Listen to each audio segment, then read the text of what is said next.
নমস্কার বন্ধুরা, আজকে আমি একটি কাটা সাইডের মধ্যে সাইডের মধ্যে আমাদের এক্সটেন্ডের আপনার গার্ডেন ক্যাম্প পুরো কমপ্লিট হয়ে গেছে। এখন ওয়ারিংয়ের কামগুলো চলতে আছে। ওয়ারিংয়ের কামগুলো আমার কিছু কমপ্লিট হয়ে গেছে। কারণ আপনার ভিতরের একটু আপনার কিচেনের যে ছোটো ছোটো যে কাটারিনের কাজগুলো সেগুলো কাজ চলতে আছে। যদি আমরা এই ঘরের ভিতরে ঢুকে দেখি, এখানে হচ্ছে আমাদের আমরা হাউসিং করছি, এটা ডাইনিং ফেস করছে, দেখেন। আর এদের যদি দেখায় আপনার এটা হচ্ছে ওপেন কিচেন। ওপেন কিচেনটা দেখেন, এখানে বাস খাওয়া দাওয়া, এখানে আপনার রান্না করার জন্য আপনার মডেলিং কিচেন করবে। এখান থেকে এখানে ডাইনিং বসাবো, ব্যবস্থা করবো। আর এখানে যদি করেন দেখেন, এখানে একটা বাচ্চা দিয়ে করছি, মানে গ্রাম অঞ্চলের ভিতরে, কেরালা বলতে একটু ভিতরে গ্রাম অঞ্চলের ভিতর দিয়ে দেখেন এখানে একটা বাচ্চা দিয়ে করছে। এখানে করলে বাচ্চা এখান থেকে আপনার বাইরে যাওয়ার জন্য, বাইরে যদি তো বাইরে থেকে একটা ডোর রেখে আছে বাইরে যাওয়ার জন্য, ওটা করা আছে।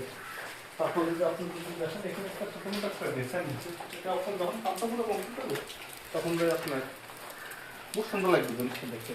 পুরো পারগুলো লাগছে, এটা হাইটটা একদম বড়, 7 ফুটের মধ্যে আমরা পারগুলো লাগবে, পুরো গ্লাসের পারগুলো হবে। তখন পুরো কাজটা হবে, চললে আমি আরেকটা ভিডিও আপলোড করব। এটা যদি দেখেন আপনার দেখে শুনে মাস্টার বেডরুম, যেমন আপনার আমাদের ওরা খাওয়া দাওয়া করে এখন দুপুর টাইমে রেস্ট করতে এসে এসেছে। একটা বাথরুম, মোটামুটি বেডরুমটা ঠিক আছে আপনার 11x12 বেডরুম। আর আপনার এটা যে দেখুন আরেকটা বেডরুম, এখানে বেডরুমটা সেম, দুটোটা বেডরুম একদম সেম মেজারমেন্টের মধ্যে। এটা যদি দেখেন এখানে একটা বাথরুম আছে, দেখুন বাথরুমটা আপনার মোটামুটি আপনার 7 ফুট বাই 4 ফুটের বাথরুম। তারপর যদি আপনি যদি দেখায় সেম আমার উপরে দেখেন এখানে স্টিল কাজটা হচ্ছে, এখানে একটু গার্ডেনের কাজ করা হবে।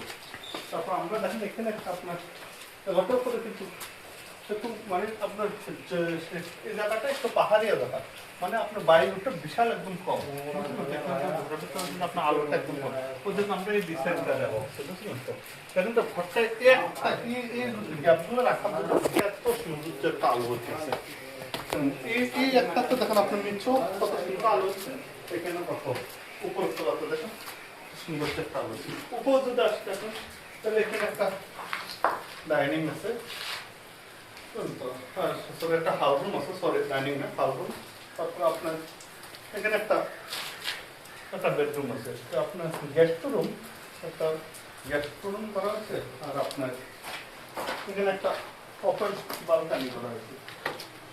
বালকানিটা মোটামুটি ঠিক আছে, এরা মানে গেস্টরা আইলে বিকেল এখানে বসে কথাবার্তা করার জন্য যখন গ্লাসের কামগুলো আছে বহুত সুন্দর লাগবে। তো বাইরে না কামগুলো পুরো হয়ে গেছে। তারপর যদি এই বিল্ডিংটার মধ্যে আপনার এখানে আরেকটা বেডরুম আছে।